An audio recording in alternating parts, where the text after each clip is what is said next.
Gente, vocês que leram ou não esse livro, O Diário de Anne Frank, vocês conseguiram ter noção de que ela seria uma escritora genial? Porque eu tive, e eu vou explicar exatamente o porquê.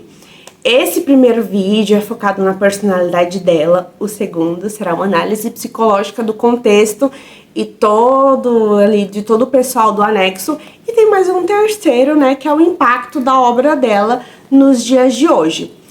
Nesse primeiro vídeo eu vou falar bastante sobre o Otto, que é a pessoa com a qual a Anne mais se identifica, e também, para esse vídeo não ficar cheio de achismos, eu fiz o quê?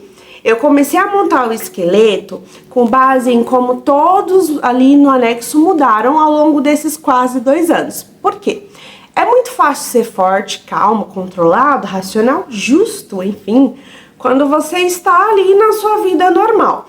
Agora, como se sustentar emocionalmente no tipo de condição e situação que eles estavam, como não sucumbir, como não ir aos extremos da melancolia ao ponto de não mais resistir estrategicamente, ou otimismo que beira ao delírio.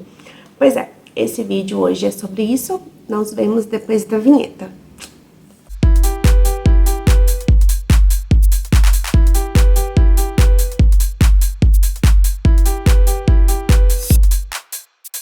O primeiro relato data de 14 de junho de 1942.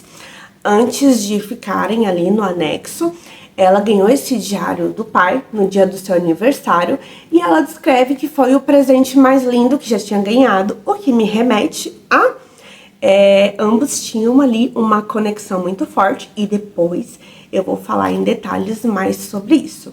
Então, Anne reflete sobre a utilidade de um diário e eu achei interessante o termo empregado, utilidade, e conclui que como ela... E aí, né, ela conclui que como gosta de escrever, isso por si só já bastava. Pelas minhas pesquisas, né, o Otto deu ali a Anne, na verdade, um caderno de anotações, mas a Anne se remete ao presente como diário, ela dá um nome a esse diário como Kitty, portanto, simboliza então ali uma amiga. Percebemos ali um deslocamento de um afeto que, por não poder ser direcionado a uma pessoa, foi, portanto, dirigido a um objeto inanimado. Mas não é qualquer objeto e guardem isso. A Anne chama sua caneta de tesouro.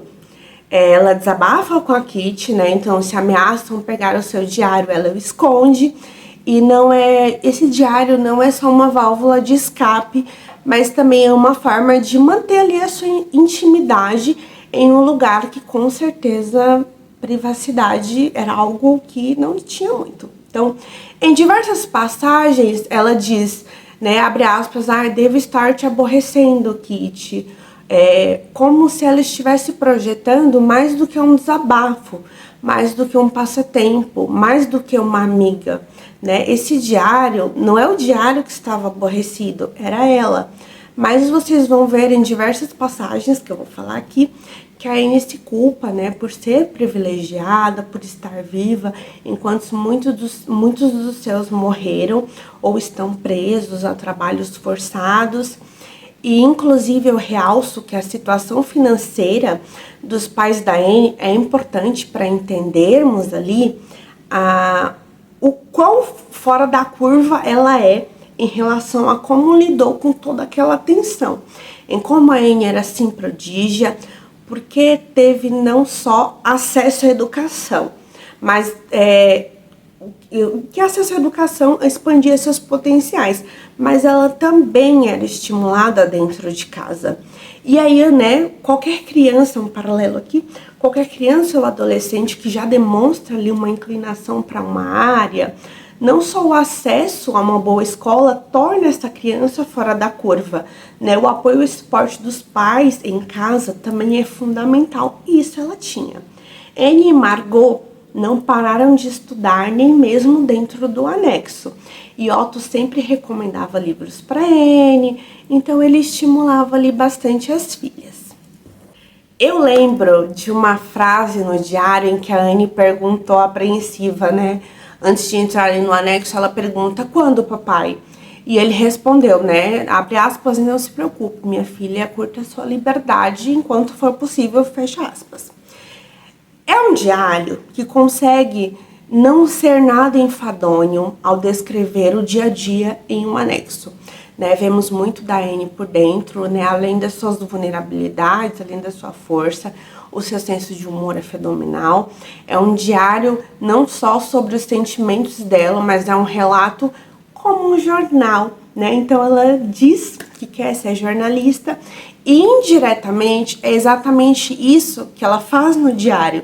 Então somos ali informados a partir do ponto de vista dela, né, como a política está sendo conduzida, os relatos em relação à guerra, o que eu achei bem típico de jornalista, né? Então ela já tem essa inclinação.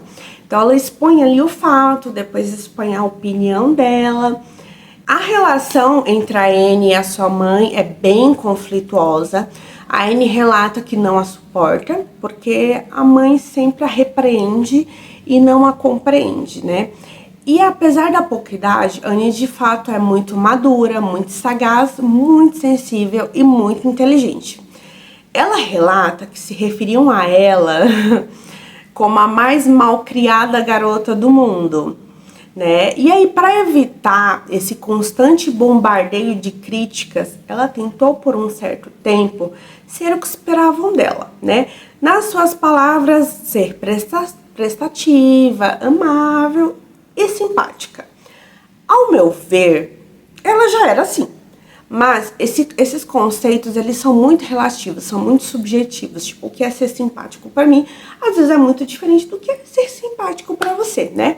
E aí me parece que os Dussel ali eram uma família muito conservadora, né? Também, o que a Anne fora da curva, família conservadora, a gente, vocês já perceberam aqui que muita coisa não casa, que vai ter mais tendência ao conflito. E conforme o diário vai passando, né, ela fala que conversa mais na mesa mais consigo do que com os outros, né? Inicialmente ela acha que todos ficaram contentes por ela falar pouco, né? E ela também porque depois não vai mais precisar lidar ali com a bronca dos outros, né? Ela percebe as palavras, os olhares irônicos que recebe, a culpa por se sentir privilegiada, né, por ao menos se dar ao luxo de ter esperança e poder olhar para o futuro, poder fazer planos. Ela é uma menina muito sensível, ela comenta que toda noite molha o travesseiro com lágrimas. Então a Anne, ela sente vontade de ajudar os seus companheiros judeus que não tiveram a mesma sorte que ela. Essa questão da culpa é muito, muito constante no livro. E aí, em março de 44, ela pensa na Anne de março de 43.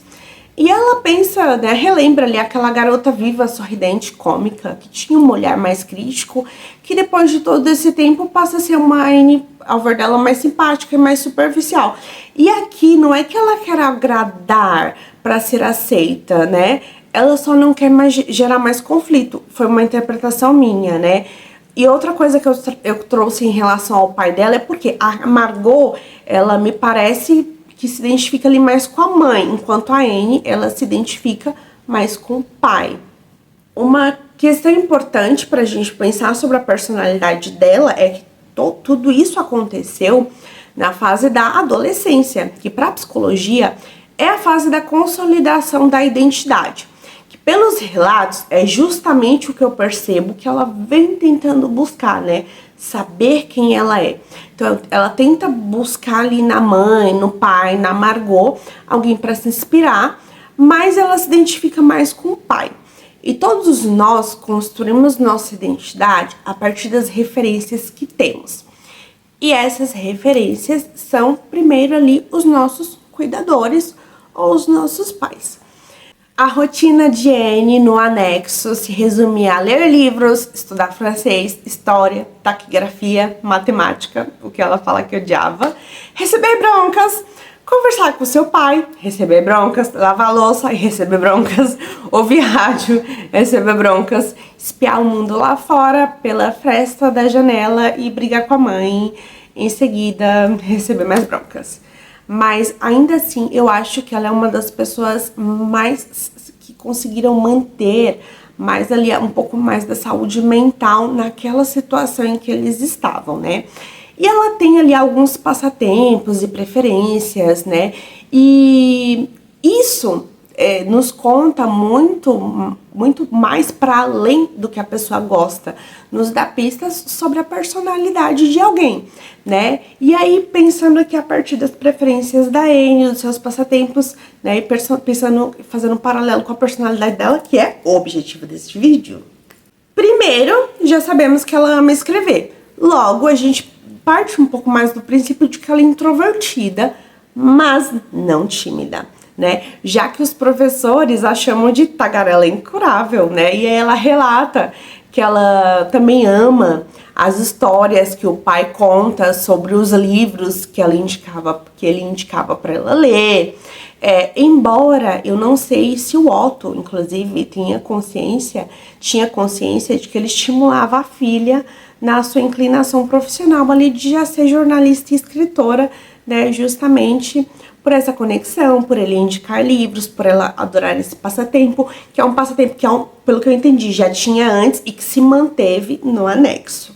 Ela gosta também de montar a árvore genealógica da linhagem da família real, e isso remete o quê? Isso aguça a imaginação, né? Então, tudo que aguça a imaginação é algo que prende a atenção dela. E quando a gente tem nomes ali, as fotos, tem as figuras, tem as pessoas, automaticamente intuímos sobre a personalidade, a gente intui sobre a pessoa, enfim, aguça a imaginação.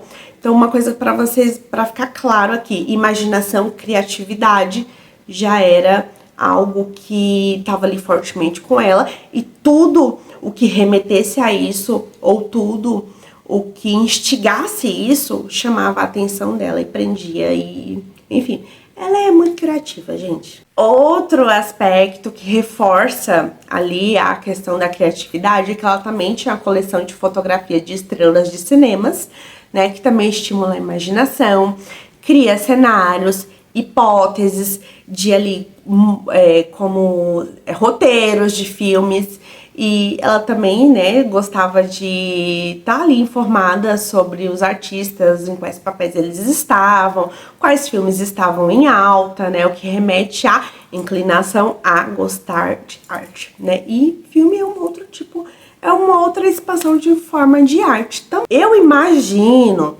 que ela obtinha essas informações e estava atualizada pelo rádio sobre esses entretenimentos no cinema. Não há relatos de como ela se informava, mas imagino que seria pelo rádio, né? Então, teve diversas vezes que ela deitou junto ao pai na cama para se sentir menos angustiada. Por isso eu trago muito o Otto nesse vídeo. Por isso eu falo que a Margot, ela é muito mais parecida com a mãe, a Anne é mais parecida com o pai, ela se identifica muito mais com o pai.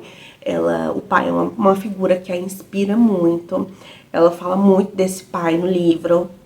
E aí, as respostas que ela não consegue encontrar nos adultos, ela acha nos livros, né? Tipo, o que remete à curiosidade, né, gente? Ela tem muito senso de humor. Eu acho super engraçado quando ela menciona que aprendeu 2 palavras novas, tipo coquete e bordel. Ela é muito organizada, muito sistemática. Ela sempre procura uma maneira nova de decorar as palavras novas em francês, por exemplo, né? Então, como eu falei no começo, o pai, ele se preocupou ali no início manter elas estudando, e elas estudavam, enfim, ela e Margot. E no segundo vídeo vai ficar mais claro para vocês o porquê que o pai mantinha elas estudando e qual que é a relação, o que a gente pode estabelecer de parâmetro psicológico, o que isso remete, para além de vou manter minhas filhas estudando. Vocês vão entender no segundo vídeo, porque esse aqui é mais focado na personalidade da Anne. Outra parte que remete esse seu lado mais inclinado a ser criativa, a inclinação para escrever, porque assim, até para expressar, por exemplo, falta de esperança, ela expressa de um modo até poético, né? Então ela fala, tem hora que ela fala, as nuvens estão ficando cada vez mais cinzas, o círculo que nos separa do perigo está se fechando, né? Então é como se ela dissesse de uma maneira muito mais poética o quão fragilizada, o quão desesperançosa ela está em um determinado momento, o que remete, né, que, gente, ela daria ali uma ótima escritora, o que infelizmente fomos privados de não ler mais livros dela.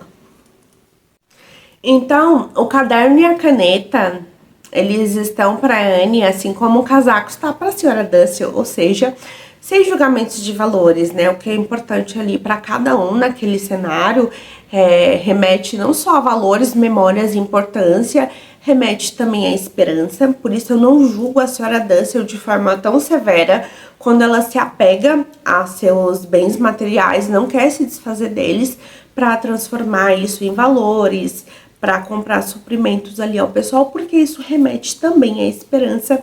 E eu vou falar mais sobre isso no próximo vídeo, sobre o contexto geral ali do pessoal. Vocês vão entender bem essa relação.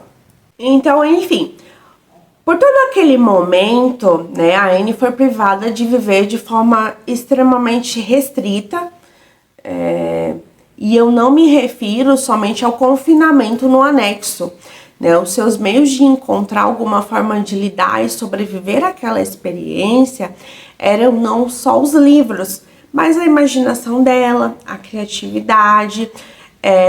E aí me parece também que a relação dela com o Peter também dá margem para pensarmos que a relação deles renova a esperança de sair e terem a sua liberdade de volta, né? Nesse curto espaço de tempo, ela viveu de fato ali uma paixão que foi real, deu seu primeiro beijo, né? Foi o momento ali que chegou sua primeira menstruação.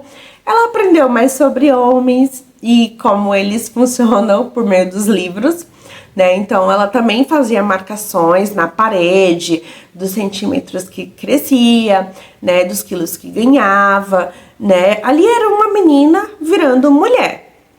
E as mudanças de menina para mulher, os hormônios, a vontade de compartilhar e de pedir conselhos a alguém em quem confiam, eram muito grandes. E por isso que essa vazão, esse sentimento, essa força, como não era encontrada nem na mãe, nem na Margot, ela se deslocou pro diário, né? Ela tem uma irmã, que é a Margot, mas porque eu acredito que não foi... A Margot não seria essa pessoa, porque a Margot é tão diferente dela que pra mim é até óbvio supor que não é uma opção. A Margot não era uma opção da pessoa a quem ela buscava se identificar e desabafar, porque era alguém muito diferente, né? E alguém muito diferente da gente, a gente tem muito mais dificuldade em entender.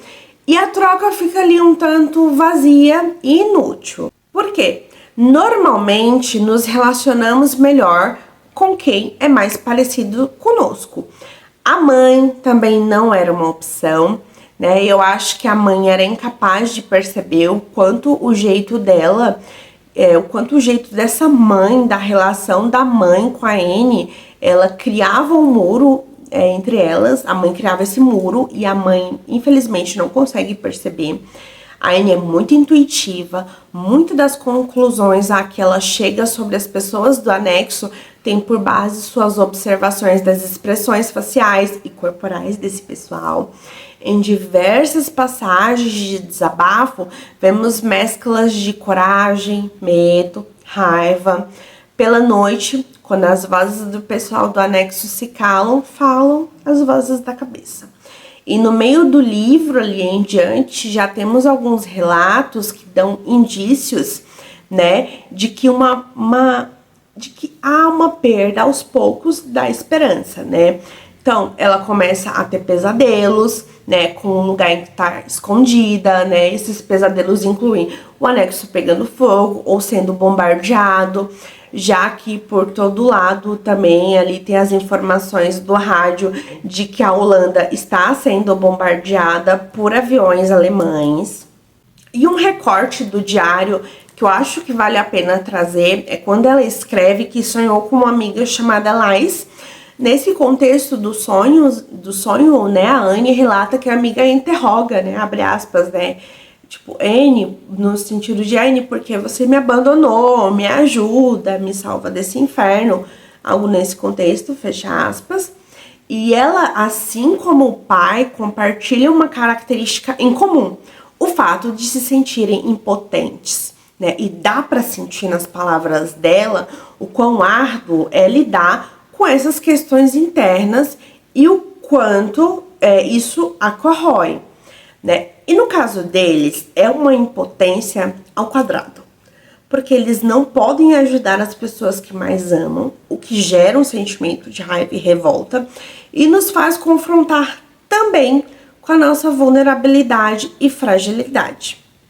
Embora eu não tenha muitas pistas para analisar a personalidade do pai da Anne, minha opinião pessoal sobre ele, né, com base no que ela fala, é de que ele foi um homem muito objetivo, sensível, mas também muito racional e estratégico. E um plus, o tipo que é tão racional que mal tem contato com as próprias emoções, né? Apesar de Otto ele sentir e entender muito bem as pessoas, isso não significa que ele se entende da mesma forma. E para ficar claro, pensa no raciocínio. Você aí dentro da sua cabeça se trata bem? Quando você erra, como você lida internamente com isso? Eu tenho certeza que muitos de vocês se depreciam por dentro, se colocam para baixo, usam, às vezes, consigo mesmos palavras não muito legais, se referem a si com, tipo, um chicote mental que estrala. É, tipo, no sentido de, entenderam aonde eu quero chegar em relação a falando de você também e do Otto? Tipo, a gente trata, às vezes, o erro do outro muito bem, conversa, convence, tipo, acolhe, mas a gente às vezes não faz o mesmo com os nossos próprios erros internamente. E eu vejo o Otto dessa forma. E, portanto, pela Anne se identificar com ele, é como se ela herdasse essa mesma condição. Então, o fato dela ser muito sensível, essa sensibilidade é sua força e sua fraqueza. E aproveitando que estamos falando tanto sobre hipersensibilidade, sobre sentir as alegrias e tristezas de forma muito intensa e ali com grande carga emocional, que é o caso da Anne, ao longo das minhas leituras, né, eu tenho ali percebido uma gama de personagens altamente sensíveis, né, e posso inclusive apresentar para vocês, né, fazendo um livro aqui em paralelo, gente. Por quê? Para vocês entenderem, diferente de um personagem que saiu da imaginação de um autor, a Anne existiu. Então, né, ao longo do roteiro aqui, eu pensei até em trazer para vocês autoras e personagens literários muito sensíveis, características deles. E se vocês gostarem da ideia, é só deixar aqui nos comentários. Me ajuda a entender qual tipo de conteúdo com viés psicológicos vocês querem ver por aqui. Dando já uma palhinha, um dos personagens literários que eu pensei em trazer altamente sensível é o Werther, do Goethe, do livro Os Sofrimentos do Jovem Werther. Mas voltando aqui, né? Investigando aqui como os contornos que temos sobre como ela sustenta a difícil balança de esperança versus desesperança, né? Vamos lá. No início do diário, ela se imagina no curso de jornalismo ou sendo uma escritora famosa. Ela tá ali estudando com afinco, ela relata com entusiasmo as leituras e palavras novas que aprende.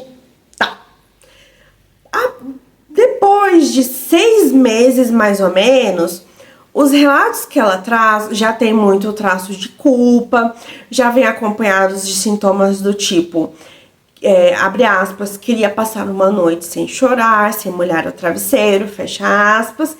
E também se pergunta se alguém algum dia vai ler o seu diário, tá? Próximo ponto. Mais de um ano depois, no anexo, já temos indícios, né, ali nos relatos, que mesmo da perda de uma esperança de que um dia ela consiga sua vida normal de volta, né? Aqui ela não, eu não acho que ela tá deprimida, mas eu acho que ela experiencia uma tristeza intensa. Então ela começa a se questionar mais se um dia vai ser útil a alguém de alguma forma e se questiona inclusive o porquê que ela estuda tanto. Trouxe isso para vocês irem vendo o quanto os contornos eles vão mudando, né, ao longo do diário. E se um contorno de escrita vai mudando, ele vai nos remetendo ao contexto emocional de alguém, né? Inclusive, eu acho que a condição emocional do Otto, né, conforme vai passando muito tempo, mais de um ano, ela já vai começando a ficar mais comprometida. Logo, o relacionamento dele com a Annie também vai ficando diferente. E eu vou explicar por quê. Eu acho que o Otto, eu acho que o Otto, se não ficou deprimido, ao menos me dá indícios de intuir uma tristeza muito mais profunda, né, que ele viveu e sentiu. Primeiro, quais são as bases desse meu argumento, né? Pelo que eu percebi, a expectativa dele era de que ficariam lá por alguns meses. E por que eu acho isso? Porque antes de completar um ano, né, eles já tiveram que vender roupas, joias, móveis para trocar por comida. Depois tinha racionamento de comida. Ou seja, ele não esperava que a situação se arrastasse por mais de um ano. Segundo, ele nota que ele está cada vez mais com um semblante de preocupado e distante, né? O que não dá mais tanta atenção a ela quanto nos primeiros meses, né? Ela passa a se referir a ele aqui nessa época do diário como Pim, que é seu apelido, ao invés de papai. Percebam que quando eu me refiro a alguém como apelido e não como uma carga mais afetiva, que essa figura representa como papai, é como se eu desse uma distanciada dessa pessoa. Então percebam que a palavra, ela também está ligada ao afeto. Não é papai, é Pim. Se está mais distante, papai é mais próximo, Pim é mais distante. Sacaram aqui como as palavras, elas são muito mais do que palavras. Elas também remetem ao quão próximos, ao quão afetivos estamos ligados a uma pessoa.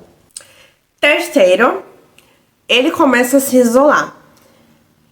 Então ele para, né, de comprar livros ali para as meninas estudarem, o que no começo ele comprava, porque isso remete à esperança, isso remete a uma hora, alguns meses, isso aqui vai passar, essas meninas precisam estar prontas para o mercado de trabalho ou para estudar.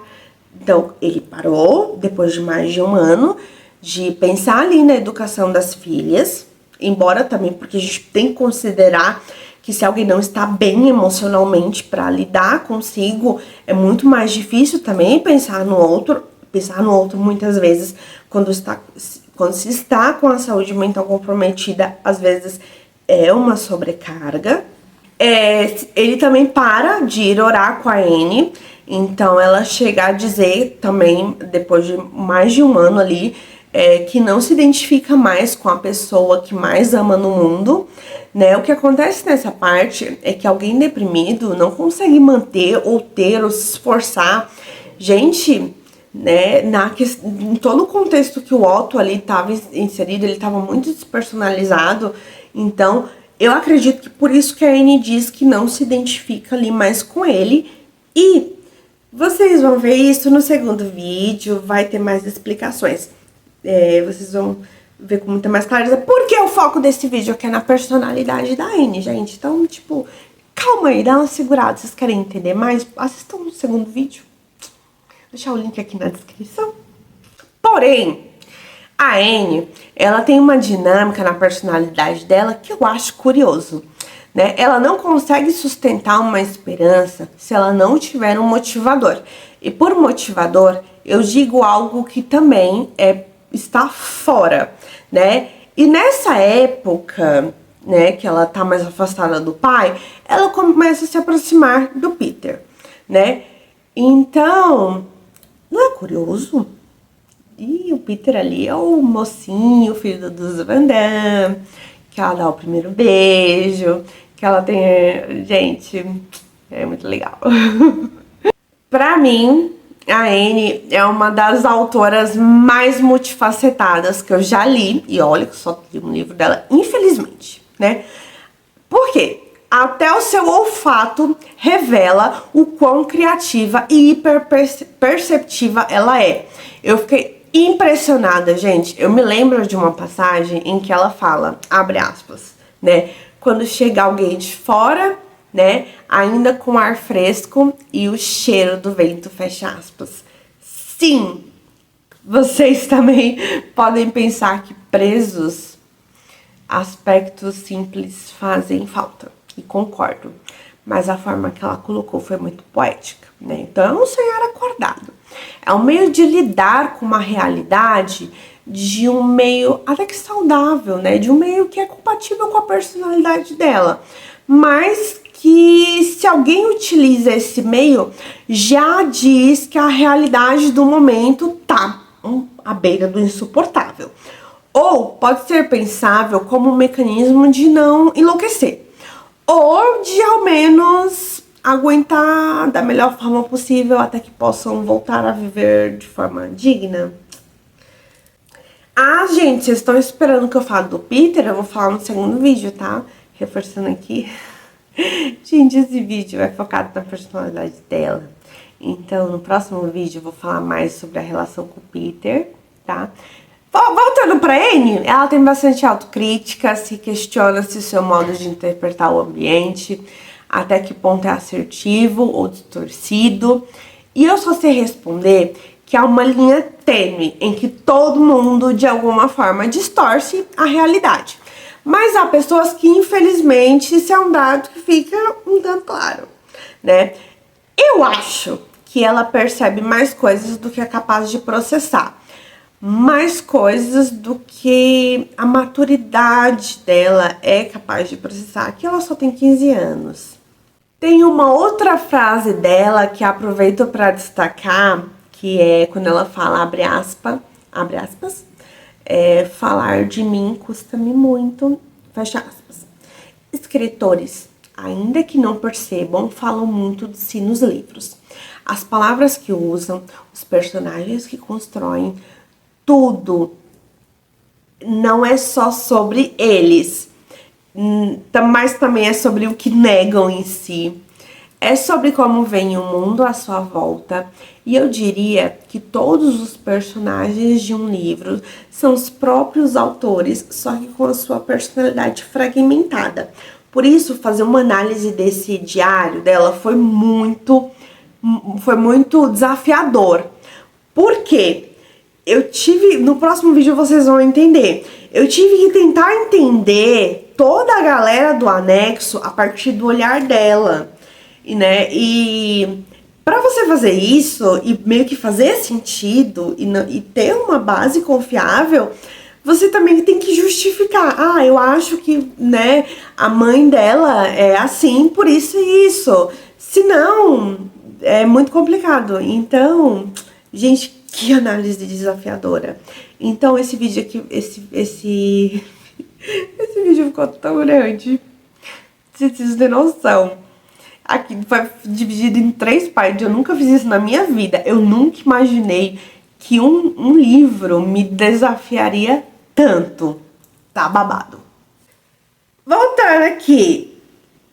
A Anne tem um momento que ela se refere a si como se sentindo órfã. E aqui pra mim, metaforicamente, eu acredito muito fortemente que ela tá falando de solidão. A Anne, ela lida bem com solitude, né? Ambas são diferentes e já já eu explico a diferença. Mas esse tipo de solidão, dentro ali do contexto da personalidade dela, né, ali internamente, é como se você precisasse achar alguém com quem você pudesse se conectar, com quem fosse parecido com você. E nessa troca, se eu acho alguém que me entende, que é parecido comigo, o que isso reforça? Que ela estava sofrendo por não renunciar a si mesma para ser como os outros. Essa é uma frase do Schopenhauer. Então, ela é tão fora da curva, ela é tão diferente que talvez ela questione a própria sanidade. Talvez ela coloque ali em xeque o quanto ela distorce ou não a realidade, o quanto ela é dura demais ou não com a mãe, o quanto as pessoas dizerem que ela é uma tagarela incurável, o quanto a sociedade ali, tanto fora na escola quanto dentro do anexo, sempre a repreenderem o quanto de peso na balança quem tá certo ou não, entendem? O quanto alguém fora da curva fica ali naquela questão. Então, pensei nessa frase do Schopenhauer que eu adoro. E é isso. Então a Anne, apesar de ter muita maturidade para a idade, pelo que eu percebi, ela tem bastante pensamento crítico, ela é boa em entender as pessoas, ao mesmo tempo tem a ambivalência, né, dela de ser dependente da opinião ali do outro, por essas questões que eu já tinha mencionado. Daí, se ela achasse alguém igual a ela, não é tão, sabe, tipo, estranho no ninho, já puxando o gancho do filme. Assistiram? Não. Se não assistiram, assistam que ela é bom. Jamais pro fim ali do diário, né? Vocês vão percebendo também outra gama de aspecto sutil, mas que fala de perda de esperança, né? No começo ela fala, ai, eu queria ser escritora, jornalista. Depois ela fala, ai, será que alguém vai ler o meu diário? Depois eu vou dar um nome pra essa papelada de As Confidências de um Patinho Feio. Ou seja, o livro tinha o nome de Kitty, era uma amiga, era uma maneira de desabafar, de ser compreendida, era uma maneira de passar o tempo, era uma maneira de fazer algo que ela gostava. E agora tem um contorno de baixa autoestima, de muita autocrítica, de muita autocobrança, de muita desesperança. Tipo, vão percebendo o quanto um diário ele guarda muita entrelinha? Esse é o meu objetivo com esse vídeo. E falando também para vocês agora um pouco a diferença entre solidão e solitude, né? Solidão é estar sozinho, não por escolha muitas vezes, né? Mas e tem um contexto negativo. Solitude é estar sozinho por vontade própria, tem um contorno mais positivo. Nesse caso, a pessoa se sente bem na própria companhia, tá? Bom, abril de 1944, né? Anne começa a se questionar qual o sentido de estudar tanto. E isso remete novamente, mas assim, além da sensação de falta de esperança, que começa a ir, né, esvaindo, também uma angústia, né, de será que eles vão conseguir sobreviver até o fim da guerra. Eu acho que pelas notícias que eles acompanhavam, eles sabiam que haveria um fim, mas a questão é quando, né? E ela começa a relatar que o fim parece bom demais para virar real, né? E é que já vai se aproximando muito mais de 1 ano e meio. Então, quanto mais o tempo vai passando, menos ela consegue imaginar a liberdade. A relação com o Peter é um bálsamo também, né? E Anne, ela me lembra também um pouco o estigma de muitos artistas, de um modo geral. Me refiro não só a escritores, pintores, roteiristas, diretores, que foram reconhecidos tardiamente, né?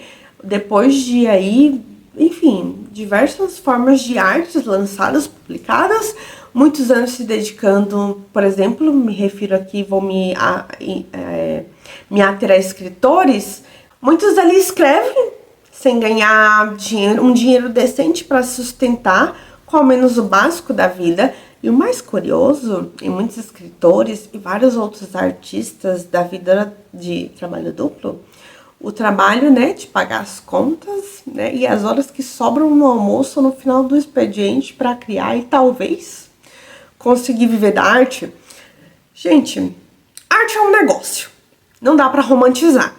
Apesar de conversar com um lado nosso, que chega ao coração ou à alma, seja lá qual nome vocês dão, os boletos no fim do mês também chegam. E bem, embora eu concorde com Stephen King que criatividade não se ensina, mas sim uma inclinação a qualquer tipo de arte que seja incentivada e financiada nas instituições e escolas corretas, dá uma baita diferença.